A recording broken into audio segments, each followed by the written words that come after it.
کا اہتمام کرتے ہیں، جشن ولادت مناتے ہیں۔ اللہ رب العزت نے قرآن مجید میں جا بجا جگہ جگہ اپنے محبوب کریم علیہ السلام کی تشریف آوری کا ذکر فرمایا۔ میلاد شریف کی محفل وہ ہوتی ہے جس میں نبی کریم صلی اللہ علیہ وسلم کی آمد، حضور کی تشریف آوری، آپ کی جلوہ گری کا ذکر کیا جائے۔ یہ قرآن مجید کا طریقہ ہے، قرآن مجید کا دستور ہے۔ جگہ جگہ قرآن شریف میں ایسی آیات آپ کو ملیں گی جن میں نبی کریم صلی اللہ علیہ وسلم کے آنے کا ذکر ہے، تشریف لانے کا ذکر ہے۔ اور یہ اللہ کی سنت ہے، حضور کے آنے کا ذکر کرنا، حضور کی تشریف آوری کا ذکر کرنا، حضور کی جلوہ گری کا ذکر کرنا، یہ اللہ تبارک و تعالیٰ کی سنت ہے، یہ قرآن کا طریقہ ہے، قرآن کا دستور ہے۔ ان متعدد آیات میں سے میں چند آیتیں آپ کی خدمت میں پیش کرتا ہوں۔ ایک آیت کریمہ میں رب ذوالجلال نے فرمایا قد جاءکم برہان من ربکم، تمہارے پاس تشریف لے آئے، تمہارے پاس آ گئے، من ربکم تمہارے پروردگار کی طرف سے۔ کون تشریف لائے؟ یہاں نبی کریم علیہ السلام کی صفت برہان کا ذکر کیا، فرمایا تمہارے پاس تمہارے رب کی طرف سے، تمہارے پروردگار کی طرف سے برہان تشریف لے آئے۔ یہ برہان نبی کریم صلی اللہ علیہ وسلم کا صفاتی نام ہے۔ مسجدوں میں آپ دیکھتے ہیں کہ ایک طرف اللہ تبارک و تعالیٰ کے اسماء الحسنہ لکھے ہوتے ہیں اور دوسری طرف نبی کریم علیہ السلام کے اسماء مبارکہ لکھے ہوتے ہیں۔ ان اسماء پہ جب آپ نظر ڈالیں گے تو آپ کو لکھا ہوا نظر آئے گا سیدنا برہان صلی اللہ علیہ وسلم۔ یہ برہان بھی اللہ تبارک و تعالیٰ کے پیارے محبوب صلی اللہ علیہ وسلم کا صفاتی نام ہے۔ قرآن مجید میں ایک مقام پر حضور کے آنے کا ذکر کیا تو وہاں حضور کی صفت نورانیت کا ذکر کیا۔ چھٹے پارے میں فرمایا قد جاءکم من اللہ نور، تمہارے پاس تمہارے اللہ کی طرف سے نور تشریف لیا۔ تیسری آیت کریمہ میں فرمایا لقد جاءکم رسول من انفسکم عزیز علیہ ما عنتم حریص علیکم بالمؤمنین رؤوف الرحیم۔ اس آیت کے اندر نبی کریم علیہ السلام کی صفت رسالت کا ذکر کیا، لقد جاءکم رسول من انفسکم، تو یہ حضور کی صفت رسالت کا ذکر کیا، ایک آیت میں صفت برہان کا ذکر کیا، ایک آیت میں حضور کی صفت نورانیت کا ذکر کیا۔ سبحان اللہ، ماشاء اللہ، ماشاء اللہ۔ تو قرآن مجید میں ایسی بہت سی آیتیں ہیں جن میں نبی کریم صلی اللہ علیہ وسلم کے آنے کا اور آپ کے تشریف لانے کا ذکر ہے۔ تین آیتیں میں نے قرآن مجید سے آپ کو سنائی۔ ان آیات کریمہ کے مضمون سے یہ بات واضح ہو گئی اور پتہ چلا کہ حضور کے آنے کی گفتگو کرنا، حضور کے آنے کا بیان کرنا اور تذکرہ کرنا، یہ کس کی سنت ہے؟ اللہ رب العزت۔ تین آیتیں میں نے آپ کو سنائی۔ اب چوتھی آیت دیکھیے جس میں اللہ کریم نے اپنے محبوب صلی اللہ علیہ وسلم کے آنے کا، تشریف لانے کا ذکر کیا۔ میلاد النبی کی محفل ہو، میلاد النبی کا جلسہ ہو، میلاد النبی کا جلوس ہو، جتنی بھی محافل، اجتماعات، کانفرنسیں، سیمینار، جلوس میلاد شریف کے حوالے سے منعقد ہوتے ہیں، ان سب میں حضور کے آنے کا ذکر ہوتا ہے۔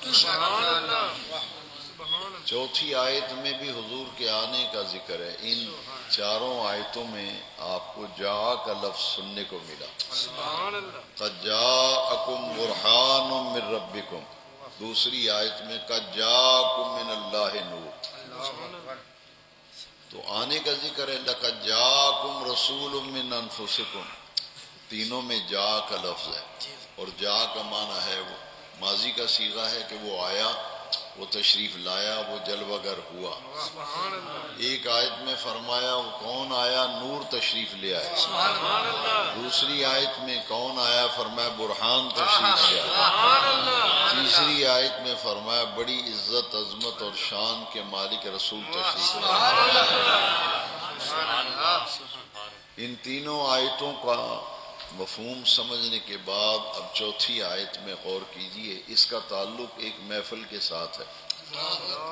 یہ جو مدنی محلے کی مسجد میں حضور کے میلاد کی محفل سجائی گئی ہے، یہ کیوں منعقد کی گئی، اور جگہ جگہ جو اپنے آقا کا لوگ ذکر کرتے ہیں محفلیں سجا کر، قرآن کی روشنی میں جب اسے دیکھا اور قرآن سے سوال کیا تو یہ پتہ چلا کہ یہ کام سب سے پہلے اللہ رب العزت نے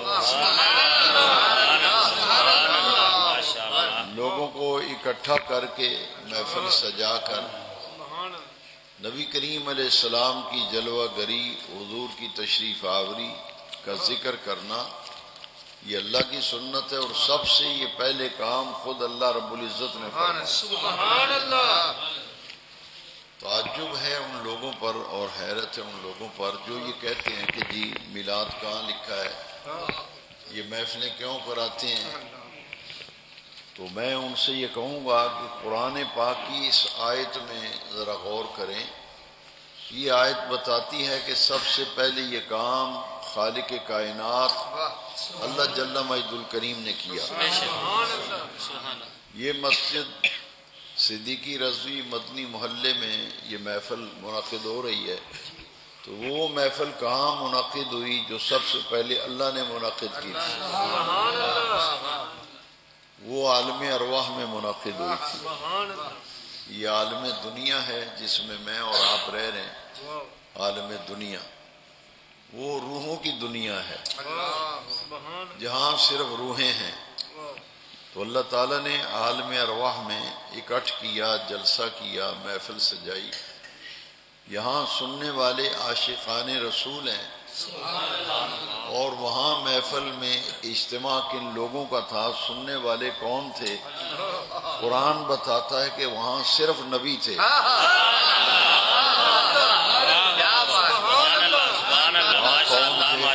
صرف نبی تھے۔ دو جلسے رب نے منعقد کیے۔ قرآن مجید بتاتا ہے کہ دو محفلیں، دو جلسے، دو اکٹھ، دو اجتماع رب نے منعقد کیے۔ ایک جلسہ توحید کا تھا، ایک جلسہ اور دوسرا میلاد کا جلسہ تھا، کیونکہ میلاد کہتے ہیں کسی نبی کریم علیہ السلام کے آنے کا ذکر محفل سجا کے کر۔ پہلا جلسہ توحید کا، عقیدہ توحید کا جلسہ تھا، جو ہم کلمہ پڑھتے ہیں لا الہ الا اللہ محمد رسول اللہ۔ اس کے دو جز ہیں، لا الہ الا اللہ بیان توحید ہے، اور محمد رسول اللہ بیان رسالت ہے۔ دو ہی جلسے منعقد ہوئے۔ قرآن بتاتا ہے ایک توحید کا جلسہ تھا اور ایک رسالت کا جلسہ تھا، اور رسالت کے جلسے میں نبی کریم علیہ السلام کی تشریف آوری اور آنے کا ذکر ہوا۔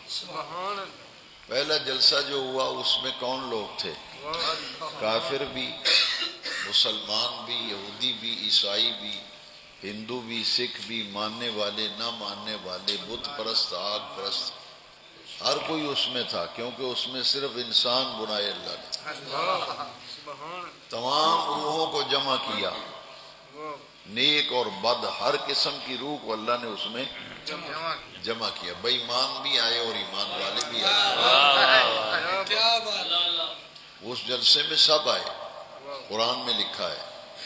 تو اللہ کریم نے وہ جلسہ بڑا مختصر جلسہ تھا، اور جب محبوب کی باری آئی تو خطاب بھی ذرا لمبا ہو گیا. سبحان اللہ سبحان اللہ. توحید کا جلسہ تھا، اس میں اللہ کریم نے کیا، وہاں بھی خطاب فرمانے والا اللہ تھا، وہاں بھی خطاب فرمانے والا اللہ رب العزت نے خود خطاب فرمایا. وہاں بے ایمان بھی تھے، ایمان والے بھی تھے، کافر بھی تھی، ماننے والے بھی تھے، نہ ماننے والے، ہندو بھی تھے، سکھ، سب کی روحیں تھیں نا. اب سب روحوں کو اکٹھا کر کے اللہ کریم فرمایا الستو بربکم، بتاؤ کیا میں تمہارا رب نہیں ہوں؟ الستو بربکم، یہ رب خطاب فرما رہا ہے. ساری روحوں نے یک زباں ہو کے کہا قالو بلا، ہاں باری تعالیٰ تو ہمارا رب ہے. عقیدہ توحید اور ربوبیت کا اظہار و اعلان جب ہوا، رب نے پوچھا الستو بربکم، کیا میں تمہارا رب نہیں ہوں؟ تو سب نے کہا ہاں یا اللہ تو ہمارا رب ہے. بس اتنا سا جلسہ ہوا اور جلسہ برخاست ہو گیا، محفل ختم ہو گئی. اور ساری روحیں، وہ جلسہ بھی عالم ارواح میں منعقد ہوا. اور جو میلاد کا جلسہ تھا جس میں حضور کے آنے کا ذکر کیا، وہ بھی کہاں منعقد ہوا تھا؟ عالم ارواح. یہ جلسہ اتنا ہی تھا، الستو بربکم، میں تمہارا رب نہیں ہوں. ساری روحوں نے کہا ہاں یا اللہ تمہارا رب ہے. جلسہ ختم، سب گھرو گھری چلے گئے. اور جب محبوب کی باری آئی تو اللہ نے کسی بے ایمان کو نہیں بلایا. عظمت و شان مصطفیٰ، عظمت و شان مصطفیٰ. وہاں صرف نبیوں کی روح، صرف نبیوں کی روح. نبی پاک ہے نا، تو ذکر بھی اللہ کے محبوب پاک کا تھا، اس لیے صرف پاک لوگوں کو.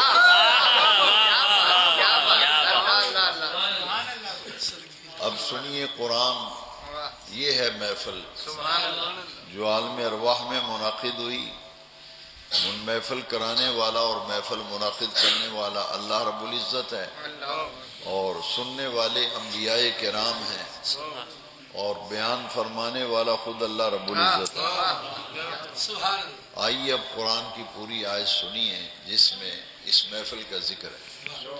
وہ لوگ جو کہتے ہیں کہ یہ جی حاجی صاحب نے کیا محفل مسجد میں منعقد کر لی، کوئی گھر میں میلاد کرائے گا تو کہتے ہیں جی کیا ضرورت تھی، یہ کیوں میلاد کراتے پھرتے ہیں.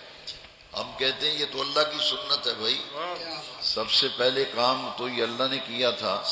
اب قیامت تک یہ اللہ کی سنت بن گئی کہ جو بھی بندوں کو اکٹھا کر کے اجتماع کر کے نبی کریم علیہ السلام کی تشریف آوری کا ذکر کرتا ہے، وہ تو قرآن بتاتا ہے وہ اللہ کی سنت پہ عمل کر رہا ہے. قرآن مجید میں اللہ کریم نے فرمایا وَإِذْ أَخَذَ اللَّهُ مِيثَاقَ النَّبِيِّينَ لَمَا آتَيْتُكُم مِّن كِتَابٍ وَحِكْمَةٍ. وَإِذْ کا اس کے اندر اذکر کا معنی معذوف ہے. گرامر پڑھی ہو تو پھر پتہ چلتا ہے کہ اذکر کا معنی یہاں معذوف ہے. اللہ کریم نے فرمایا وَإِذْ، اے پیارے مدینے والے محبوب ذرا یاد کیجئے وہ وقت، وہ زمانہ، یاد کیجئے وہ لمحے. اخذ اللہ میثاق النبیین، جب اللہ نبیوں سے پختہ وعدہ لے رہا تھا. یہ کس سے کہا جاتا ہے کہ یاد کرو وہ وقت؟ یہ کس سے کہا جاتا ہے کہ یاد کرو وہ زمانہ جس کے سامنے وہ واقعہ پیش آیا؟ معلوم یہ ہوا، اس آیت سے پتہ چلا، معلوم یہ ہوا کہ وہ میثاق چونکہ حضور کے سامنے لیا گیا تھا، نبیوں سے پختہ وعدہ حضور کی موجودگی میں اور حضور کے سامنے لیا گیا تھا. اس لیے اللہ کریم نے فرمایا وَإِذْ أَخَذَ اللَّهُ مِيثَاقَ النَّبِيِّينَ، اے محبوب ذرا یاد کیجئے وہ وقت جب اللہ نبیوں سے پختہ وعدہ لے رہا تھا. کیا وعدہ لیا اللہ نے نبیوں سے؟ سب نبیوں کو، روحوں کو جمع کر کے فرمایا لما آتیتکم من کتاب و حکمہ، اے نبیوں تمہیں میں نبوت کے تاج پہناؤں گا، تمہیں نبوت عطا کروں گا، تمہیں کتاب دوں گا، تمہیں حکمت دوں گا، تم سارے اپنی نبوتیں کر کے جا چکو گے، ثم جاءکم، پھر تم سب سے آخر میں تشریف لے آئے۔ تین آیتیں میں نے پہلے پڑھی جن میں جا کا لفظ ہے، یہ چوتھی آیت ہے، اس میں بھی جا کا لفظ ہے، ثم جاءکم، یہی تو حضور کا میلاد ہے، یہی تو حضور کا میلاد ہے، کیونکہ میلاد ہے کہ ہم کہتے ہیں مومنوں خوشیاں مناؤ، کملی والے آ گئے، نور والا آیا ہے، نور لے کر آیا ہے، سارے عالم پہ یہ دیکھو کیسا نور چھایا ہے۔ تو جو حضور کے آنے کا ذکر ہے یہی تو میلاد ہے۔ آج میلاد النبی ہے، کیا سہانا نور ہے، آ گیا وہ نور والا جس کا سارا نور ہے۔ ابھی اس آیت میں بھی آنے کا ذکر ہے، چوتھی آیت قرآن مجید، ثم جاءکم رسول، تم سب اپنی نبوتیں کر کے جا چکو گے، تم سب سے آخر میں وہ عظمت والے رسول تشریف لے آئیں گے، بڑی شان کے مالک رسول آئیں گے۔ یہ کس کا معنی ہے؟ بڑی عزت والے، بڑی عظمت والے، بڑی شان والے، بڑی رفت والے، بڑے مقام والے، یہ کس کا معنی ہے؟ یہ لفظ رسول کے اوپر جو تنوین ہے نا، دو پیشے ہیں، تنوین اسے کہتے ہیں، التنوین للتعظیم والتکریم، یہ دو پیشیں اگر لفظ پہ آ جائیں، نبی پہ آ جائیں، رسول پہ آ جائیں، تو اس کا معنی یہ ہوتا ہے بڑی شان کا مالک رسول، بڑی عزتوں کے مالک رسول۔ ثم جاءکم رسول، سب سے آخر میں وہ رسول تشریف لے آئے جن کی شان اللہ نے بڑی بلند و بالا بنائی ہے۔ وہ رسول آ کے کریں گے کیا؟ فرمایا مصدق لما معکم، مصدق کا معنی ہے تصدیق کرنے والا، تصدیق کرنے والا۔ آپ شناختی کارڈ کی اگر کاپی، فوٹو کاپی کرواتے ہیں تو کسی اپلیکیشن کے ساتھ لتھی کرتے ہیں تو وہ کہتے ہیں بھائی اس کی تصدیق کروا کے لاؤ، تصدیق کروا کے لاؤ، سرٹیفائی کرواؤ، اسے 17ویں گریڈ کے کسی آفیسر کی مور لگواؤ، سائن کراؤ، وہ سرٹیفائی کرے گا، تصدیق کرے گا کہ نقل بمطابق اصل ہے، نقل بمطابق اصل ہے۔ اب اللہ کریم نے قرآن میں فرمایا وہ رسول سب سے آخر میں آئیں گے، تم اپنی نبوتیں پہلے کر کے جاؤ گے، تو سب سے آخر میں آ کے وہ کیا فرمائیں گے؟ مصدق ما معکم، وہ سرٹیفائی کریں گے، وہ تصدیق کریں گے کس بات کی؟ ما معکم، جو تمہارے پاس ہے، جو تمہارے ساتھ ہے، یعنی تمہاری نبوت کی، تمہاری جو کتابیں دی گئی ان کی، اور جو تمہیں جو حکمت دی گئی، وہ سب سے آخر میں آنے والے رسول اس کی تصدیق کریں گے۔ مصدق لما معکم، اس میں دو چیزیں ہیں، ایک یہ کہ حضور کی ختم نبوت کا فیصلہ اس میں ہے کہ تم سب اپنی نبوتیں کر کے جا چکو گے، وہ رسول آئیں گے سب سے آخر، ثم جاؤ، ان کے بعد پھر کوئی رسول پیدا نہیں ہوگا، پھر کوئی نبی پیدا نہیں ہوگا، وہ خاتم النبیین ہوں گے۔ تو اس آیت میں حضور کے میلاد کو بھی بیان کیا گیا اور حضور کی ختم نبوت کا بھی فیصلہ کر دیا گیا۔ تیسری بات بڑی حکمت والی ہے کہ وہ رسول جس کی تصدیق کرے گا اسی کا نام نبیوں کی فہرست میں ہوگا، اور جس کی وہ رسول تصدیق نہیں کریں گے اس کا نام نبیوں کی فہرست سے خارج ہو جائے گا۔ تو حضور نے تصدیق کن کی فرمائی؟ حضرت آدم سے لے کے حضرت عیسیٰ تک۔ یہ جو قادیاں کا دجال ہے، کانا مرتد، یہ تو کہتے ہیں کہ جی ہمارا نبی ہے، یہ نبی ہے۔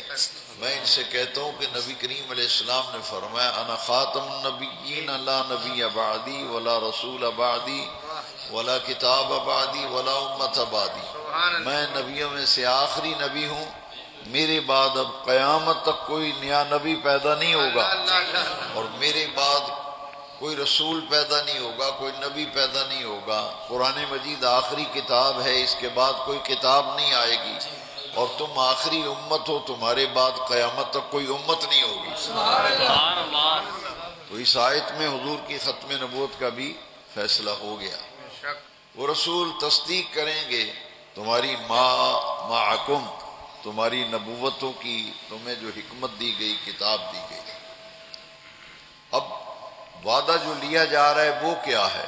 سنیے ذرا، اب وعدہ آ گیا کہ مجھ سے وعدہ کرو، لَتُؤْمِنُنَّ بِهِ وَلَتَنْصُرُنَّهُ، میرے اس محبوب رسول پر ایمان بھی لانا اور ان کی غلامی بھی اختیار کرنا۔ یہ حکم ہے، نبیوں سے کہا کہ سب سے آخر میں وہ رسول آئیں، ان پر ایمان بھی لانا اور ان کی غلامی بھی اختیار کرنا۔ اب سب نبیوں سے جب اللہ نے خطاب فرمایا، یہ جملہ استفہامیہ ہے، سوالیہ آیت کریمہ ہے۔ اقررتم، اے نبیوں کیا تم اقرار کرتے ہو، کیا تم مجھ سے وعدہ کرتے ہو کہ وہ رسول تم سب سے آخر میں تشریف لے آئے تو ان پر ایمان بھی لاؤ گے، ان کی غلامی بھی کرو گے؟ نبیوں سے پوچھا اللہ نے، کیا تم وعدہ کرتے ہو، اقرار کرتے ہو؟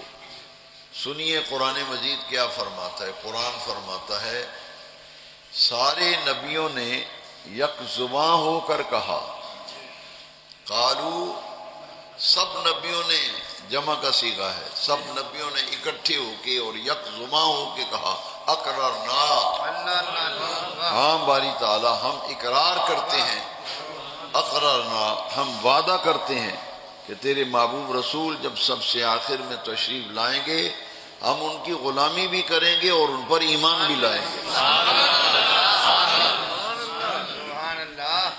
یہاں صرف یہ نہیں فرمایا اقررتم، یہ جملہ استفہامیہ ہے کہ کیا تم مجھ سے وعدہ کرتے ہو، بلکہ آگے آیت میں دو لفظ اور ہیں، وَأَخَذْتُمْ عَلَىٰ ذَلِكُمْ إِسْرِي، یہ جو مجھ سے وعدہ کر رہے ہو، ذمہ داری لے رہے ہو، کس بات کی؟ ایمان لانے کی اور غلامی کی۔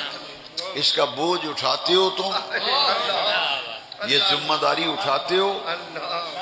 وَأَخَذْتُمْ عَلَىٰ ذَلِكُمْ إِسْرِي، اس اقرار کا، اس وعدے کا، اس ذمہ داری اٹھاتے ہو، بوجھ اٹھاتے ہو۔ سب نے کہا ہاں باری تعالی ہم اقرار بھی کرتے ہیں اور ذمہ داری بھی لیتے ہیں، اور اس عہد کا، وعدے کا بوجھ بھی اٹھاتے ہیں کہ وہ محبوب رسول جب آ جائیں گے تو ہم ان پر ایمان بھی لائیں گے اور ان کی غلامی بھی کریں گے۔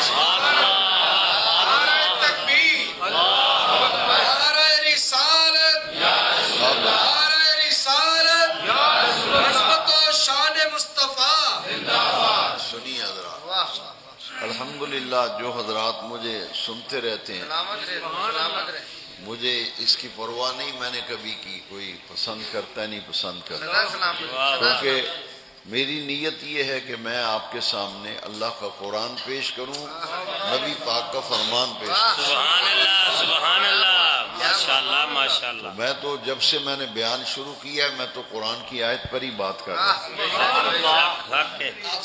قرآن کی آیت پہ ہی بات کر رہا ہوں، اس لیے کہ میرا مسلک، میرا عقیدہ وہ ہے جس کا دامن جو ہے مضبوطی سے ہم نے تھاما ہے نا، تو وہ اللہ کا قرآن ہے یا نبی پاک کا فرمان ہے۔ قصے کہانی پہ میرے مسلک کی، میرے عقیدے کی بنیاد نہیں، نہ میرے عقیدے کی بنیاد یہ کہ آواز آئی، پتہ نہیں کہاں سے آئی آواز۔ بڑے بڑے لوگ تقریریں کرتے ہیں، کہتے ہیں آواز آئی، میں نے کبھی کہاں سے آئی آواز؟ اللہ اکبر، اللہ اکبر۔ مجھے کوئی آواز نہیں آئی، میں نے تو آپ کو قرآن سنایا،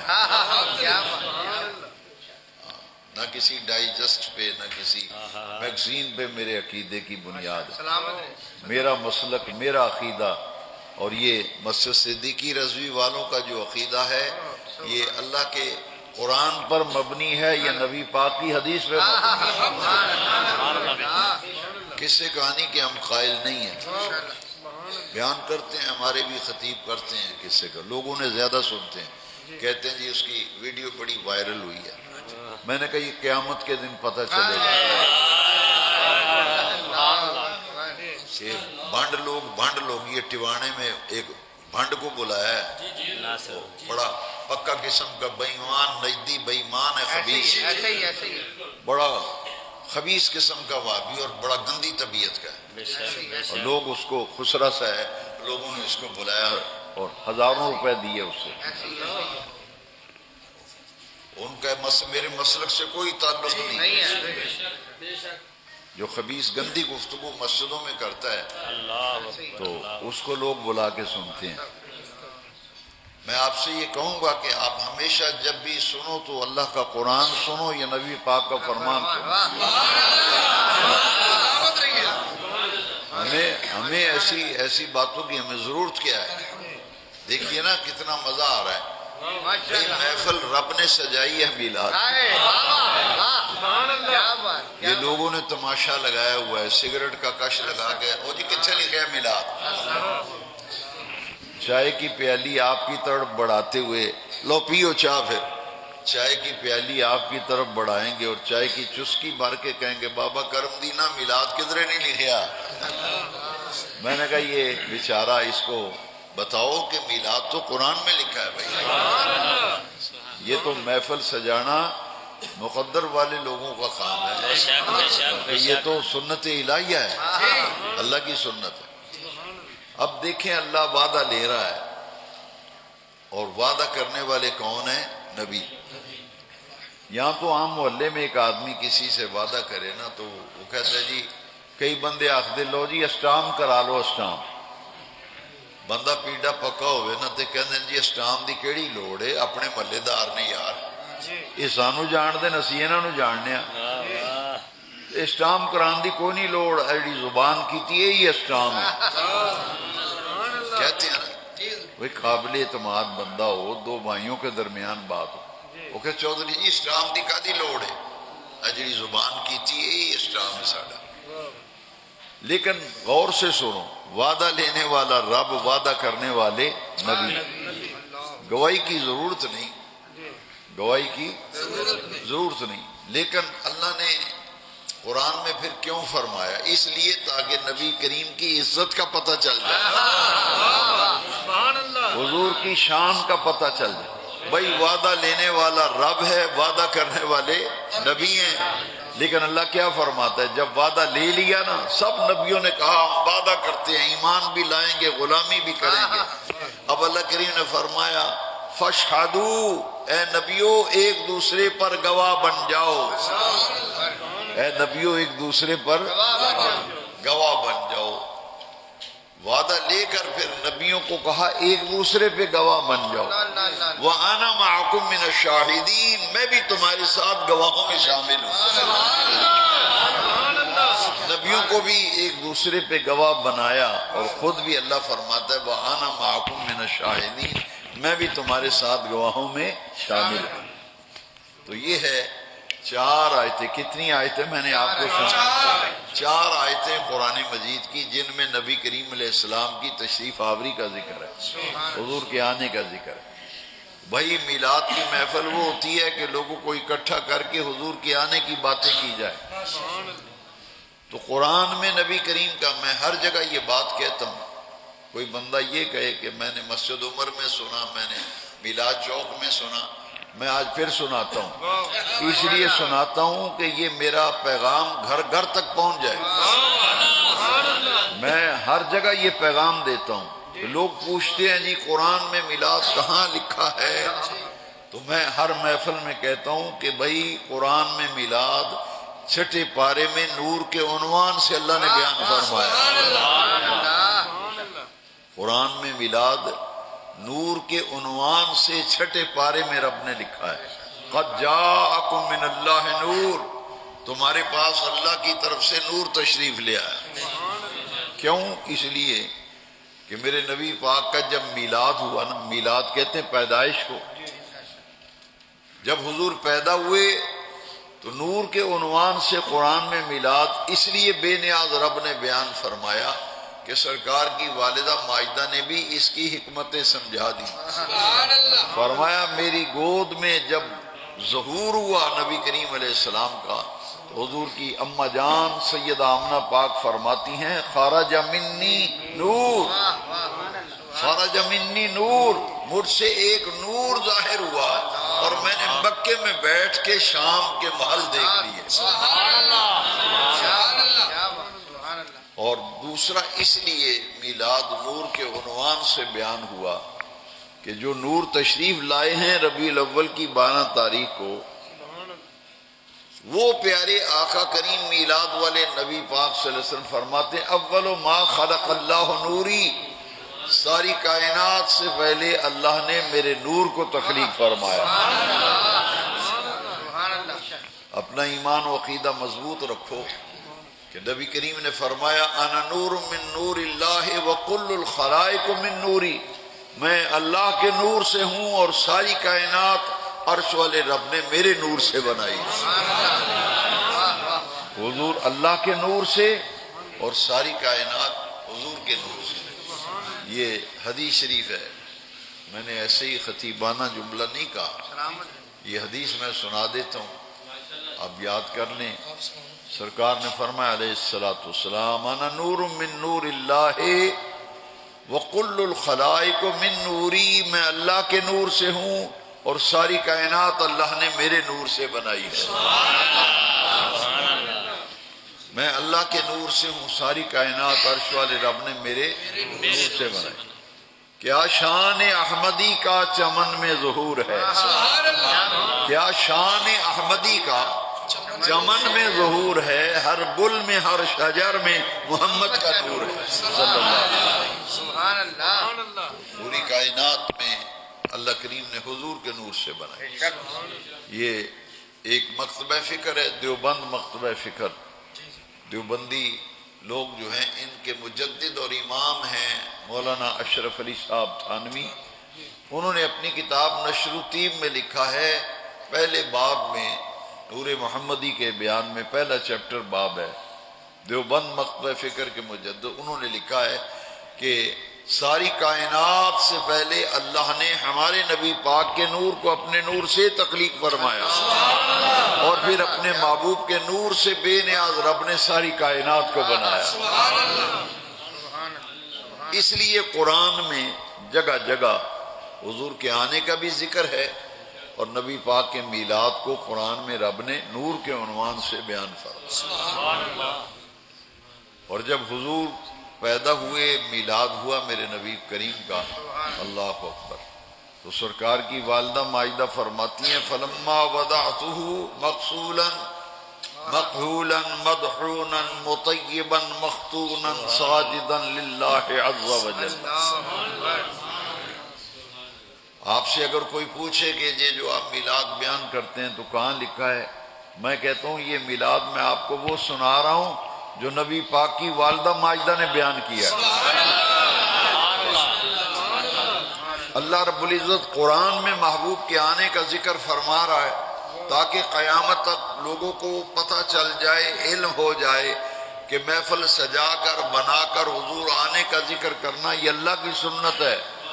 اور سرکار کی والدہ ماجدہ نے نبی پاک کا جو میلاد بیان کیا ہے، یہ بیان کیا جائے تو پھر سرکار کی والدہ ماجدہ کی سنت پر عمل ہوتا ہے کہ حضور کی والدہ ماجدہ نبی پاک کا میلاد بیان فرماتی ہے۔ یہ میلاد شریف محدث ابن جوزی نے اپنی کتاب مولد العروس میں لکھا ہے، اور 6 صدی ہجری کے مجدد امام جلال الدین سیوطی نے اپنی کتاب حسن المقصد میں لکھا ہے، شاہ عبدالحق محدث دہلوی نے ما ثبت من السنہ میں لکھا ہے، اور اہل حدیث مکتبہ فکر کے مجدد نواب صدیق حسن وفالی نے اپنی کتاب شمامۃ الانبریہ میں مولد خیر البریہ میں لکھا ہے۔ آ گیا تو حضرت آمنہ فرماتی ہیں کہ ولادت کے وقت عورتوں کو بچے کی پیدائش کے وقت جو تکالیف ہوتی ہیں، جن مسائل کا سامنا کرنا پڑتا ہے، فرماتی ہیں مجھے تو اس کا احساس بھی نہیں ہوا۔ یہ عام طور پہ ڈاکٹر کہتے ہیں دردیں نہیں لگیں، ابھی دردیں نہیں شروع ہوئی. یہ دردیں جب عورت کو لگتی ہیں تو یہ بچے کی پیدائش کا پروسیس جو ہے عمل شروع ہو جاتا ہے. تو سرکار کی اماں پاک فرماتی ہیں مجھے تو احساس ہی نہیں ہوا، پتہ ہی نہیں چلا، بس اتنا میں نے دیکھا خرج منی نور، مجھ سے ایک نور ظاہر ہوا، نور کا ظہور قدسی ہوا، اور میں نے مکے میں بیٹھ کے شام کے محل چمکتے دیکھا. اور بچہ پیدا ہو تو دائیاں کہتی ہیں کہ گرم پانی کر کے لاؤ، غسل دینا ہے.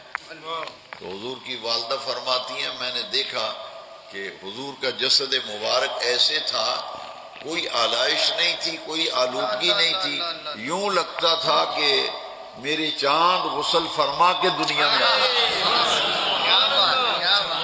محمد ہمارے، آقا ہمارے، واہ واہ واہ، صدا صدا. لوگ کہتے ہیں میلاد کیا ہوتا ہے؟ یہ ہے سرکار کا میلاد کہ حضور جب پیدا ہوئے تو جس میں اثر بچہ پیدا ہو تو نہلایا جاتا ہے، تو سرکار تو غسل فرما کے آئے. پھر دائیاں ناڑو کاٹتی ہیں، یہ ناف ہماری جو ہوتی ہے، یہ ماں کے پیٹ میں ایک چھوٹی سی وین ہوتی ہے، پائپ، اور ماں کا خون جو ہے اس پائپ کے ذریعے ماں کے پیٹ میں بچے کو غذا ملتی ہے. تو حضور کی سکی پھوپھی جان ہیں حضرت صفیہ بنت عبد المطلب، یہ اصل دائیاں ہیں نبی پاک کی ولادت کے وقت، جنہوں نے خدمت سنجام دی تھی. آپ فرماتی ہیں کہ ہم نے جب ناڑو کاٹنے کا ارادہ کیا تو دیکھا حضور نابریدہ تشریف لائے. یعنی ہم اپنی ماں کے پیٹ میں شکم میں جو غذا بچوں کو ملتی ہے، سرکار نے وہ انتظام نبی پاک کے لیے نہیں فرمایا. یہ خدا ہی جانتا ہے کہ حضور کی والدہ ماجدہ کی شکم میں اللہ نے کون سی غذا کا انتظام کیا. حضور کی ناک مبارک نہیں تھی. پھر بچہ پیدا ہو تو دائیاں کہتی ہیں کہ تیل بھی لے کے آؤ، کنگھی بھی لے کے آؤ. بچے کے بالوں میں ہلکا سا تیل لگا کر کنگھی کی جاتی ہے نہلانے کے بعد. اور سرکار کی والدہ کیا فرماتی ہیں؟ فرماتی ہیں میں نے جب ارادہ کیا کہ بالوں میں کنگھی کروں، تیل لگاؤں، تو دیکھا کہ حضور کے بالوں میں پہلی کنگھی ہوئی ہے، تیل لگا ہوا ہے. پھر بچہ پیدا ہو تو دائیاں کہتی ہیں کہ سرما لے کے آؤ. ہاسپٹل میں بھی بچہ پیدا ہوتا ہے نا، تو جو سیانی عورتیں ہوتی ہیں جب بہو ہاسپٹل جاتی ہے تو جتنا سامان لے کے جاتی ہیں اس میں یہ ساری چیزیں لے کے جاتی ہیں، وہ سرما بھی لے کے جاتی ہیں. ہاں جی، وہ بچے کو نہلا کے سرما لگاتے ہیں. تو حضور کی والدہ بھی فرماتی ہیں، نبی پاک کی پھوپھی صاحبہ بھی. پھر ہم نے ارادہ کیا کہ آنکھوں میں سرما لگائیں، تو ہم نے دیکھا کہ سرکار کی چشمان مبارک پہلے ہی سرمگی.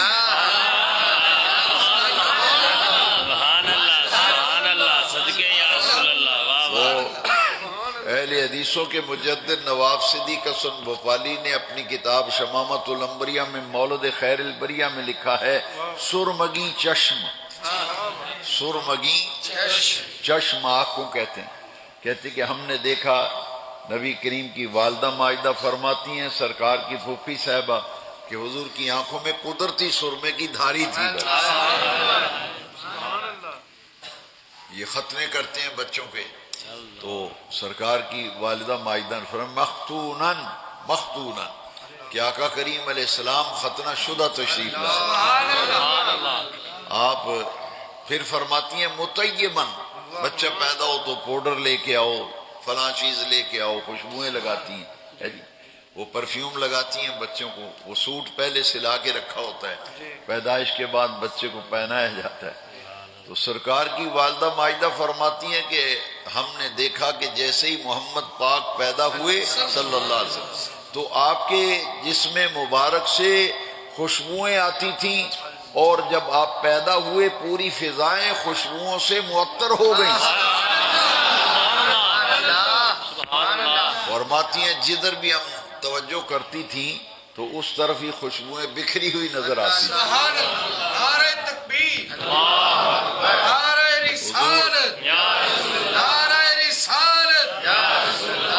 حضور جب پیدا ہوئے تو خوشبوئیں بکھر گئیں، فضائیں منبر و معطر و منور ہو گئی، واہ واہ واہ پوری کائنات جگمگ کرنے لگی۔ واہ کیا اور حضور کی والدہ ماجدہ فرماتی ہیں کہ میں نے پیدائش کے وقت 3 جھنڈے بھی لہراتے اللہ دیکھے۔ اللہ اللہ یہ عید میلاد النبی پہ جو عاشقان رسول گھروں پہ جھنڈے جھنڈیاں لگاتے ہیں، یہ اس لیے کہ حضور کی والدہ ماجدہ ما ثبت من السنہ میں شاہ عبدالحق مقدس دہلوی نے لکھا ہے، اور اہل حدیثوں کے مجدد نواب صدیق حسن بھوپالی نے شمامت الانبریاء میں لکھا ہے کہ جب نبی پاک کا میلاد ہوا تو حضرت سیدہ آمنہ پاک نے 3 جھنڈے میلاد شریف کے، ایک مشرق پہ ایک مغرب پہ، ایک جھنڈا میلاد کا کعبے کی چھت پہ لگایا۔ پھر آپ میلاد کی محفلوں میں تبرک اور لنگر کا انتظام کرتے ہیں، تو سرکار کی والدہ ماجدہ پیدائش کے وقت جو واقعات پیش آئے وہ بیان فرماتی ہیں نا، تو محدثین فرماتے ہیں جس دن حضور کا میلاد ہوا، جس گھر میں بھی بچی بچہ ہونے والا تھا، ہر گھر میں اللہ نے بیٹا ہی عطا فرمایا، ہر گھر میں بیٹا ہی عطا فرمایا۔ اور امام ترمذی نے جامع ترمذی میں ایک چیپٹر اور باب باندھا ہے، بابو ما جاء فی میلاد النبی صلی اللہ علیہ وسلم۔ محدثین تو حدیث کی کتابوں میں باب باندھتے ہیں، چیپٹر لاتے ہیں کہ یہ وہ باب ہے، چیپٹر ہے جس میں نبی پاک کے میلاد کی ذکر کیا گیا ہے۔ لہذا خوش نصیب ہیں وہ لوگ جو اپنے پیارے آقا کریم علیہ السلام کے میلاد کی محفلیں سجاتے ہیں۔ جو حضور کا میلاد نور کے عنوان سے بیان کیا گیا قرآن میں، اس پہ صرف میں 2-3 باتیں میں چلو سنا دیتا ہوں کہ صفت نورانیت سے میلاد کیوں بیان کیا گیا قرآن۔ اس کی 2 وجہ تو میں نے بیان کی، ایک یہ کہ حضور فرماتے ہیں کائنات کی ہر شے سے پہلے اللہ نے میرا نور بنایا۔ دوسری حکمت نبی پاک کی والدہ ماجدہ کی کہ آپ فرماتی ہیں میری گود میں نور کا ظہور ہوا تھا۔ اب یہ حضور کی نورانیت کی کچھ جہتیں ہیں جو حدیث کی کتابوں میں ہیں۔ 4 سال میرے نبی پاک حلیمہ سعدیہ کے پاس رہے، اور جب حلیمہ سعدیہ کے ہاں سرکار تشریف لے گئے تو یہ غریب خاں بنو سعد قبیلے کی عورت تھی حلیمہ، اور حلیمہ کا معنی ہے حلم والی، سعدیہ کا معنی ہے سعادت والی۔ یہ حضور کی داعیہ ہیں، کیونکہ عرب کا رواج تھا کہ بچے پیدائش کے بعد صحت افزا مقام پہ بھیج دیے جاتے تھے۔ مکہ تو سب پہاڑی پہاڑ ہیں، یہ باغات وغیرہ اچھی جگہ، سبزہ ہو، کھلی فضا ہو، بچے کو وہاں بھیجتے تھے کچھ سالوں کے لیے۔ تو اسی طرح عرب کا دستور تھا۔ سرکار حلیمہ سعدیہ کی جھونپڑی میں تھے تو 3 دن گزرے تھے سرکار کو آئے ہوئے، تو حلیمہ سعدیہ کی جو آس پاس کی عورتیں تھیں وہ اکٹھی ہو کے آ گئی۔ انہوں نے کہا حلیمہ تم ایک غریب گھرانے کی عورت ہے، ہم دیکھتے ہیں کہ ساری رات ہی تیری جھونپڑی میں چراغ جلتا رہتا ہے، پہلے ہی غربت کی ماری ہوئی ہے، تو ایسا کر کے جب رات کو سونے کا وقت ہو تو چراغ بجھا دیا کر۔ یہ فضول بتی چلتی رہتی ہے ساری رات، تیری جھونپڑی میں چراغ جلتا رہتا ہے، یہ تیل جو خرچ ہوتا ہے یہ بجھا دیا کر۔ اب اندازہ لگاؤ کہ حلیمہ سعدیہ نے کیا جواب دیا۔ آپ نے ان عورتوں کو کیا جواب دیا؟ انہوں نے کہا کہ سوتے وقت چراغ بجھا دیا کر، یہ فضول خرچی تو کرتی ہے، ساری رات بتی چلتی ہے۔ اب کئی لوگ کہتے ہیں کہ یہ چراغاں کیوں کرتے ہیں، ساری رات ہی تم بتیاں چلاتے ہو۔ تو میں نے کہا کہ یہ تو حلیمہ سعدیہ سے پوچھئے نا، یہ تو محلے کی عورتوں نے بھی کہا تھا کہ چراغ گل کر دیا کر سوتے وقت۔ حلیمہ نے کہا تھا جب سے میرے گھر میں یہ مبارک تشریف لائے ہیں مجھے کبھی چراغ جلانے کی ضرورت ہی نہیں پڑی۔ نعرہ تکبیر، نعرہ رسالت، نعرہ رسالت، عظمت و شان مصطفیٰ، عظمت و شان مصطفیٰ۔ ہاں، حضور نے تو اعلان نبوت 40 سال کی عمر میں فرمایا، سبحان اللہ، ولیمہ نے لفظ جو استعمال کیے وہ مبارک کتابوں میں سبحان اللہ مبارک کا معنی ہے بڑی ہی برکتوں والا وجود. سبحان اللہ ماشاء اللہ یہ بڑی برکتوں والا وجود میرے گھر تشریف لایا ہے. سبحان اللہ مبارک کی قدم رنجہ فرمائی جب سے ہوئی ہے. یہ برکتوں کے حامل میرے پاس تشریف لائے ہیں. اس دن سے میں نے چراغ نہیں جلایا, مجھے ضرورت ہی نہیں, ساری رات ہی میری جھونپڑی میں روشنی رہتی ہے. تو یہ جو خرچہ ہوتا ہے نا, بڑے بڑے لوگوں کی چیخیں نکل جاتی ہیں. پھر آج کل تو مہنگائی کا دور ہے. وہ میں انگلینڈ میں گیا نا, تو وہ جو میرا میزبان تھا جس کے ہاں میں 4-5 دن رہا, وہ کشمیری تھا. تو وہ بڑا اچھا عقیدت مند لڑکا تھا. وہ مجھے کہتا تھا کہ آپ کا جہاں بھی پروگرام ہوگا میں آپ کو گاڑی پہ لے جاؤں گا. میں نے بڑی جان چھوڑائی کہ بھئی جب یہ لے کے جائے گا تو خرچہ ہوگا نا, تو میں اس پہ بوجھ بنوں ایسے ہی. وہ 4 گھنٹے کی ڈرائیو ہے, وہاں سے 6 گھنٹے کی, اور لنڈن سے مانچسٹر جانا ہو تو 7 گھنٹے کا وہ سفر ہے. تو وہ مجھے شوق سے آتا تھا, کہتا تھا میں اتنے بجے آ جاؤں گا, جب آپ نے جانا ہو مجھے ٹائم بتا دیں, گاڑی میں لے جاؤں گا, چھوڑ بھی جاؤں. 3 دن بیچارہ میرے ساتھ گیا تو اس کی ماں چیخ اٹھی. وہ پتہ ہے کشمیری میں کیا کہتی ہے؟ کہتی ہے گڈی بچ موتر بہنا, پیرا کی کدی ہدے جوڑنا, پیرا کی کدی پیرا کی ہدے جوڑنا.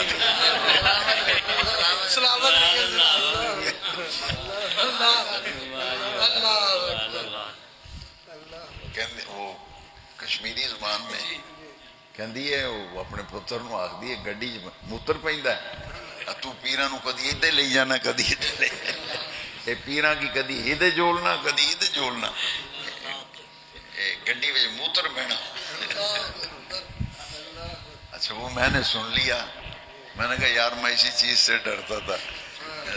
وہ کہتا ہے جی اماں اور جذباتی نے, تسا اماں اور ماڑی اماں دی پرواہ نہ کرو. میں نے کہا کہ وہ اس لیے کہتی ہیں کہ خرچہ زیادہ کروا رہا ہے. میں نے کہا یار تو رہنے دے, میں ٹرین پہ چلا جاؤں گا. بسیں وہاں, وہ یہاں لینڈ کروزر سے زیادہ اچھی بسیں ہیں وہاں, بڑا آرام دہ سفر ہے. وہ بسوں کا سفر ریل کا ایسے جیسے آدمی جہاز میں سفر کرتا ہے, بڑا پرسکون. لیکن اس کی محبت تھی. اب حلیمہ سے بھی کہا کہ یہ ساری رات ہی خرچہ کرتی ہے, تیل جلتا ہے, تو بجھا دیے کر. یہ ہے نبی پاک کی نورانی. اس نے کہا کہ جب سے میرے گھر میں یہ مبارک آئے ہیں مجھے چراغ جلانے کی ضرورت ہی نہیں. میں نے چراغ جلائی نہیں, کیونکہ حضور کا جو وجود مبارک تھا نا, اس سے نور کی شعائیں نکلتی. دوسری حدیث شریف میں ہے کہ حضرت عائشہ صدیقہ رضی اللہ عنہ ام المومنین, وہ کپڑے سی رہی تھی, سوئی دھاگا, آپ کپڑے سی رہی تھی تو چراغ میں تیل ختم ہو گیا, رات کا وقت تھا, چراغ بجھ گیا. وہ سوئی کپڑے سنبھالتے سوئی دھاگا, وہ سوئی نیچے گر گئی. تو وہ اندھیرا ہو گیا نا کمرے میں, تو وہ سوئی گری ڈھونڈ رہی تھی ایسے بستر مبارک نبی پاک کا ہاتھ مار کے. سرکار تشریف لے آئے تو حضور نے فرمایا عائشہ کیا ڈھونڈ رہی ہو؟ عرض کی آقا وہ چراغ میں تیل ختم ہو گیا, چراغ بجھ گیا, میرے ہاتھ سے سوئی گر گئی ہے, میں سوئی تلاش کر رہی ہوں, میں سوئی ڈھونڈ رہی ہوں. حدیث شریف میں نبی پاک مسکرائے. سرکار جب مسکرائے تو حضور کے تبسم سے, حدیث شریف میں سرکار کے دندان مبارک سے نور کی بارش ہوئی, انوار نکلے, انوار سے پورا کمرہ روشن ہو گیا, اور حضرت عائشہ صدیقہ کو گم ہوئی سوئی مل گئی. دو باتیں, تیسری اور بس اس کے بعد میں اجازت لیتا ہوں. تو صحابہ کرام دیر تک حضور کی محفل میں رات کو بیٹھے گفتگو کر رہے تھے. شواہد النبوت میں علامہ جامی نے اسے نقل کیا ہے, کتاب الشفا قاضی ایاز میں بھی ہے, اور دیگر سیرت کی کتابوں میں. تو رات جیسے اب بجلی بند ہے, اندھیرا ہے, تو جب سرکار نے دعا فرمائی نا, صحابہ اپنے اپنے گھروں کو واپس جانے لگے. تو 2 صحابی جو تھے ان کا گھر ذرا دور تھا, انہوں نے کہا کہ حضور آپ دعا فرمائیں کیونکہ اس زمانے میں یہ تھا کہ سانپ وغیرہ راستے میں کیڑا مکوڑا کوئی نہ ٹکر جائے، تو انہوں نے کہا کہ حضور راستہ دور ہے اور اندھیرا بھی بہت ہے، دعا فرمائیے کہ ہم خیر سے گھر پہنچ جائیں۔ تو نبی کریم صلی اللہ علیہ وسلم سمجھ گئے کہ یہ کہتے ہیں کہ اندھیری رات ہے، راستے میں مسئلہ نہ ہو، تو وہ صحابی جو ہیں انہوں نے ہاتھ میں ایک چھڑی پکڑی ہوئی تھی، چھڑی، اور حضور نے جب اجازت دی تو حضور نے ان کی چھڑی کو اپنا دست مبارک لگایا۔ حضور نے جب دست مبارک لگایا تو چھڑی روشن ہو گئی،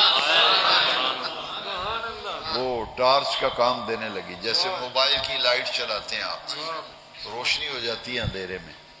تو وہ صحابی کہتے ہیں کہ حضور کے دست اقدس کی لگنے کی برکت سے وہ چھڑی چمکنے لگی، روشن ہو گئی، ٹارچ کا کام دینے لگی، اور اس کی روشنی میں دونوں صحابی اپنے گھر کی طرف جا رہے ہیں۔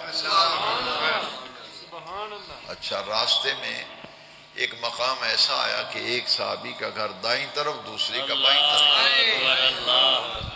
وہ جن کی چھڑی روشن تھی ان کا گھر تھا دائیں طرف، تو وہ دوسرے جو تھے ان کا بائیں طرف تھا۔ چوک آ گیا تو انہوں نے کہا بھائی تمہارا تو کام بن گیا، تمہاری چھڑی روشن ہو گئی، تم تو موج کرو، اپنے گھر جاؤ، میرا کیا بنے گا، میرے ادھر تو اندھیرا بہت ہے۔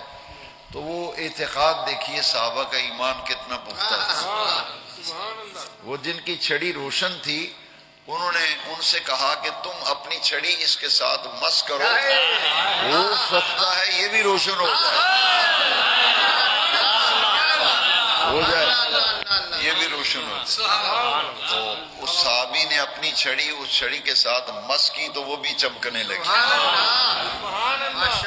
سیرت کی کتابوں میں لکھا ہے کہ دونوں صحابی اپنی اپنی چھڑی کی لائٹ میں اپنے گھروں کو یہ ہے میرے آقا کی نورانیت۔ اور جن لوگوں نے حج کیا، ہمارے حاجی صاحب ماشاءاللہ، حاجی ہوتا ہی وہ جس نے حج کیا ہو، جو عمرے کیے ہیں، مکہ شریف میں ایک پہاڑ ہے اس کا نام ہے جبل نور، جبل نور۔ میں نے کہا عجیب بات ہے، وہ لوگ جو حضور کو نور نہیں مانتے وہ پہاڑ کو نور کہتے ہیں۔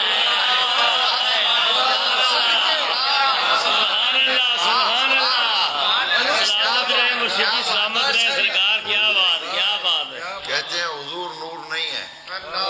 شاہ کوٹ کا ایک وابی ملا ٹکر گیا مجھے، مکہ شریف میں مل گیا، مجھے کہتا ہے کہ میں بھی شاہ کوٹ دا ہوں نا۔ میں نے کہا بھی تمہیں کبھی دیکھا نہیں۔ میں نے جب چہرہ دیکھا تو چہرہ بتا رہا تھا کہ یہ سنی نہیں ہے، دور سے بندہ پہچانا جاتا ہے۔ سنی مجھ جیسا گناہگار ہی کیوں نہ ہو، لیکن اس کے چہرے پہ نور ہوگا۔ وہ نور کس چیز کا ہوتا ہے؟ حضور کی محبت۔ سنی کا چہرہ اس لیے روشن ہوتا ہے، چمکتا ہے کہ اس کے دل میں نبی پاک کا پیار، حضور کا پیار ہے نا، تو حضور کا پیار اس کے دل پہ رونق لاتا ہے۔ پھر مجھے کہتا ہے کہ جی میں بھی شاہ کوٹ دی ہوں، تو اس کی زبان سے قدرتی نکل گیا۔ وہ فجر کی نماز کے بعد حرم شریف، مجھے کہتا ہے تسی زیارتاں کر لی ہیں؟ میں نے کہا آپ کا کیا مطلب، آپ تو زیارتوں کے قائل ہی نہیں ہیں۔ کہتا نہیں جانا دے آؤ، میں جبل نور جا رہے ہیں، جبل نور۔ میں نے کہا یار کمال ہے، تم تو حضور کو نور نہیں مانتے، تو کہتا ہے میں جبل نور جا رہا ہوں۔ میں نے کہا جبل ماننے پہ آئیں تو پہاڑ کو نور ماننے، نہ ماننے پہ آئیں تو حضور کو نور نہ ماننے۔ وہاں وابی ہو، سنی ہو، دیوبندی ہو، شیعہ ہو، جو بھی ہو، جب زیارتوں پہ جاتے ٹیکسی والے کو کیا کہیں گے، کہاں جانا ہے؟ جبل نور۔ اور پھر یہی لوگ جو ہیں یہ حضور کی نورانیت سے تو قائل نہیں ہیں، کہتے حضور نور نہیں، لیکن جب حضرت عثمان غنی کا نام آتا ہے تو بڑا زور لگا کے کہتے ہیں ذی النورین، عثمان غنی ذی النورین۔ میں نے کہا کہ عثمان ذی النورین کیسے ہیں؟ کہتے ہیں کہ حضور کی 2 بیٹیاں ان کے نکاح میں ہیں، ایک بیٹی کا نکاح کیا وہ فوت ہوئی تو حضور نے دوسری بیٹی کا نکاح حضرت عثمان سے کیا، تو 2 بیٹیاں چونکہ ان کے نکاح میں ہو گئیں تو ان کا لقب ہو گیا ذی النورین، 2 نوروں والے۔ میرے اعلیٰ حضرت نے بھی فرمایا نا، وہ مبارک تجھ کو ذی نورین جوڑا نور کا، نور کی سرکار سے پایا دوشالہ نور کا۔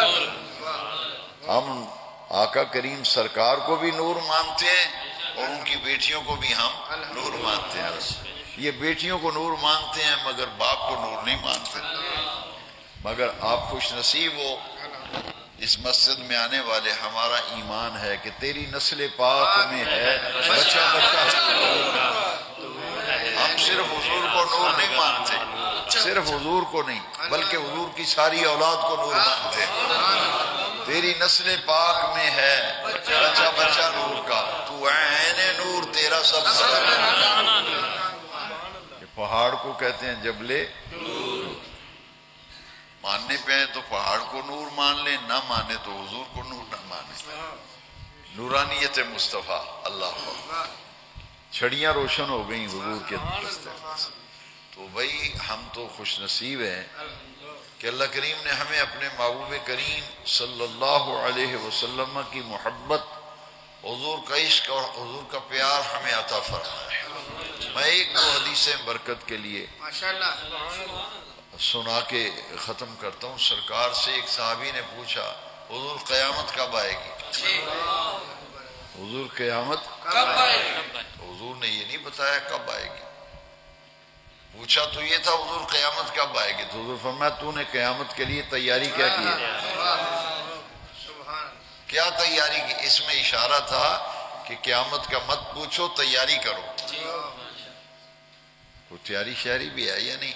تو انہوں نے کیا عرض کیا، حضور کوئی تیاری نہیں میری سوائے اس کے کہ میں اللہ اور اس کے رسول سے محبت کرتا ہوں، اللہ اور اس کے رسول سے۔ تو حضور نے فرمایا تیری نجات کے لیے یہی کافی ہوگا۔ پھر حضور نے اسے خوشخبری دی، فرمایا المرء مع من احبا، جس سے آدمی محبت کرتا ہے قیامت کے ساتھ اسی کے ساتھ اٹھایا جائے گا۔ المرء مع من احبا۔ ایک تو یہ کہ حضور کی محبت یہ نجات کا ذریعہ ہے۔ ہزار کمی بیشی ہو عمل میں، جب سرکار کی محبت ہوگی تو انشاءاللہ اس سے سارے معاملے ٹھیک ہو جائیں گے۔ اور ایک صحابی نے پوچھا، حضور یہاں ہمارا جب دل چاہتا ہے آپ سے مل لیتے ہیں۔ حضرت انس نے کہا تھا کہ جہاں دل چاہتا ہے جب بھی ہم آ جاتے ہیں، زیارت کرتے ہیں، ملاقات۔ حضور قیامت کے دن آپ کو ملنے کو دل چاہے تو آپ ہمیں کہاں ملیں گے؟ قیامت کے دن آپ ہمیں کہاں ملیں گے اگر ملاقات کے لیے دل چاہے؟ حضور فرمایا تین جگہ میں تمہیں بتا دیتا ہوں، تینوں مقامات پر مجھے تلاش کرنا تو کہیں نہ کہیں تمہیں مل جاؤں گا۔ وہ تین جگہ جو سرکار نے بتائی نا، یہاں سے حضور کی ذات اقدس کی عظمت اور حضور کا اختیار سمجھ میں آتا ہے۔ حضور فرمایا یا میں پل صراط پہ کھڑا ہو کر رب سلم کی صداؤں میں اپنی امت کو گزار رہا ہوں گا، پل صراط، یا میزان پہ کھڑا ہو کے اپنی امت کے اعمال تلوا رہا ہوں گا، یا حوض کوثر پہ جلوہ گر ہو کے اپنی امت کو جام کوثر بھر بھر کے پلا رہا ہوں۔ بھئی اتنے کریم آقا جن کے بغیر ہمارا دنیا میں گزارا نہیں، قبر میں بھی حضور کے بغیر گزارا نہیں، قیامت کے دن بھی حضور کے بغیر گزارا نہیں۔ اس لیے کہ ہم کہتے ہیں کہ دنیا میں حضور پر کثرت سے درود و سلام پڑھو، حضور کی محبت دل میں رکھو۔ نماز، روزہ، حج، زکوٰۃ، سارے نیک عمل جتنے بھی ہیں یہ تو کس کی سنت ہیں؟ حضور کی سنت۔ نماز پڑھتے ہو تو حضور کی سنت، روزہ رکھتے ہو حضور کی سنت، حج کرتے ہو حضور کی سنت۔ لیکن یاد رکھو درود شریف جو آپ پڑھتے ہو یہ اللہ کی سنت ہے۔ بھائی اللہ کی سنت کا درجہ بڑا ہے یا نبی پاک کی سنت کا؟ اللہ کی سنت کا درجہ بڑا ہے۔ ہر نیک عمل نبی پاک کی سنت ہے، مگر درود شریف افضل ترین عبادت اس لیے ہے کہ پیارے نبی پاک پر درود شریف پڑھنا یہ اللہ کی سنت ہے۔ لہذا جو بندہ نماز پڑھے گا اسے نبی پاک کی سنت کا ثواب ملتا ہے، اور جو حضور پر درود و سلام پڑھتا ہے اسے اللہ کی سنت کا ثواب ملتا ہے۔ حضور نے فرمایا من صلی علیہ مرہ فصلی اللہ علیہ عشرہ، جس نے مجھ پر ایک مرتبہ درود بھیجا اللہ تعالیٰ اس پر 10 مرتبہ اپنی رحمت نازل کرتا ہے۔ جو ایک مرتبہ درود شریف پڑھتا ہے 10 مرتبہ رحمتیں نازل ہوتی ہیں، 10 گناہ معاف ہوتے ہیں، 10 درجے بلند ہوتے ہیں۔ میں 1994 میں پہلی دفعہ مدینہ شریف جب حاضر ہوا تو اب تو بہت تبدیلیاں آ گئی، نئی بلڈنگیں بہت بن گئی، اس زمانے میں یہ نہیں تھیں بلڈنگیں۔ باب فہد کے سامنے کوئی بلڈنگ نہیں تھی، شارع سے 3 سامنے بڑی سڑک تھی، اب تو سب بلڈنگیں بن گئی۔ تو اس زمانے میں ایک یمنی تھا بابا، یمن کا رہنے والا، وہ دودھ بیچتا تھا، دودھ۔ اس کی گلی کے کونے پہ دودھ کی دکان تھی، تو قریب ہی میری وہ بلڈنگ تھی جہاں میں نے لیا تھا کمرہ کرائے پہ۔ تو میں 5 وقت وہاں سے گزرتا تھا نماز کے لیے، تو شام کو وہ دودھ لاتا تھا، بیچتا تھا، وہ بکریوں کا دودھ وہاں بکتا ہے۔ تو وہ یمنی عاشق رسول تھا، بڑی حضور سے محبت تھی۔ وہ جو بھی دودھ لینے آتا نا، جب اس کو دودھ ڈال کے دیتا تو کہتا تھا اشرب الحلیب صلو علی الحبیب۔ وہ اتنا پیارا لگتا تھا جب وہ یہ کہتا تھا اشرب الحلیب صلو علی الحبیب، کہتا تھا پیو دودھ پڑھو درود۔ حلیب دودھ کو کہتے ہیں، اشرب الحلیب دودھ پیو، صلو علی الحبیب اور نبی پاک پر درود شریف پڑھو۔ جس کو بھی جتنی مرتبہ دودھ دینا ہر دفعہ یہی پڑھتا تھا اشرب الحلیب صلو علی الحبیب۔ تو ہم خوش قسمت ہیں، ہماری پہچان ہی درود شریف والے، ہماری پہچان۔ کئی لوگ کہتے ہیں یہ درود والے دی مسجد ہے، میں نے کہا اللہ کا شکر ہے، نسبت بڑی اچھی، نسبت بہت اچھی۔ اور کئی ناکوں پہ رات کو پولیس والے ہوتے ہیں نا، تو وہ جب میلاد سے لوگ آتے ہیں عاشقان رسول، تو کئی دفعہ چیکنگ ان کا حق ہے، وہ پوچھتے ہیں کہ رات کے 3 بجے ہیں تو آپ سڑکوں پہ اس وقت کیا کر رہے ہیں، کہاں سے آ رہے ہیں، کدھر جا رہے ہیں؟ تو وہ پھر جب کوئی ڈرائیور یا ساتھی بتاتا ہے، کہتا ہے کہ ہم سرکار کے میلاد سے آ رہے ہیں، سرکار کے میلاد سے آ رہے ہیں۔ جو خوش طبع پولیس والے ہوتے ہیں کہتے ہیں یہ برود والے نہیں ہیں، یہ درود والے ہیں، کہتے ہیں یہ درود والے مولوی نے جان دو انہوں نے۔ اور میں نے کہا شکر ہے یا اللہ، ان کی پہچان ہے یہ بارود والے مولوی ہے، اور ہماری پہچان ہے یہ درود والے مولوی۔ اچھی نسبت ہے نا۔ اور اگر کوئی کہتا ہے اے درودیاں دی مسجد ہے، درود والے دی، میں نے کہا یہ بھی شکر ہے، یہ بھی نسبت اچھی ہے، کیونکہ ان اللہ و ملائکتہ یصلون علی النبی، اللہ اور اس کے سارے فرشتے یصلون علی النبی۔ بھئی درود شریف وہ کام ہے جو اللہ بھی کرتا ہے، اس کے فرشتے بھی کرتے ہیں۔ ان اللہ و ملائکتہ یصلون علی النبی، قرآن کہتے ہیں اللہ بھی درود بھیجتا ہے، اللہ کے فرشتے بھی درود بھیجتے ہیں۔ یا ایھا الذین آمنوا صلوا علیہ وسلموا تسلیما، ایمان والو تم بھی نبی پاک پر درود بھی بھیجو، حضور پر سلام بھی عرض کرو، کثرت سے پڑھا کرو الصلاۃ والسلام علیک یا سیدی یا رسول اللہ وعلی آلک واصحابک یا سیدی یا حبیب۔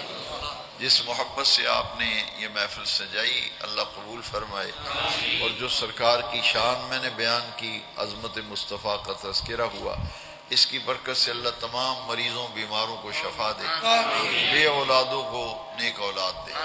دعا کریں میلاد کے صدقے اللہ سب بے اولادوں کو نیک اولاد عطا فرمائے، جن کی بیٹیاں ہیں بیٹے نہیں، صدقہ میلاد والے آقا کا انہیں ولی صفت بیٹے عطا فرمائے۔ اے رب کریم جو پریشانیاں ہیں، جو مشکلات ہیں، وہ سب حل فرما دے، ہماری حاضری اپنی بارگاہ میں قبول فرما۔ وآخر دعوانا الحمد